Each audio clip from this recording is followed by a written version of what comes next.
Bagaimana? Jam berapa kerja gubernur? Jam 4 saya udah kerja kok. Pas saya kira saya telepon jam 5 pagi, nggak mau jawab. Setengah 6 dia telepon berkali nggak saya jawab. Kenapa? Kenapa? Yang saya telepon tidak diangkat, saya tidak akan pernah ngangkat di telepon lagi.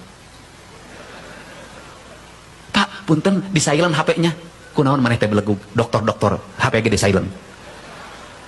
Kenapa? Kenapa? Dalam dunia industri tidak ada alasan untuk sebuah produksi. Anda di dunia itu nggak ada alasan. Kenapa ini motong bautnya salah? Mohon maaf, istri saya lagi galau. Nggak ada.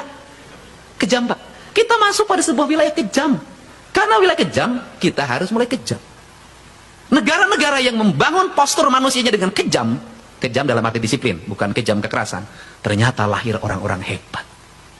Tiongkok, dari membangun postur pendidikannya, nggak ada manja-manjaan. Anak yang nakal dijemput oleh tentara, dibawa ke barak, diarahkan, keras. Apa yang terjadi? Dia menguasai lidah. Saya melihat barisnya tentara. Setiap hari TikTok saya perhatikan, Brazil seperti ini, oh Tiongkok yang paling rapi. Kenapa? Sejak kecil, dia sudah satu komando, satu sistem, satu niat dan satu visi pikirannya. Dia menuju pada arah satu, dia harus menjadi penguasa dunia.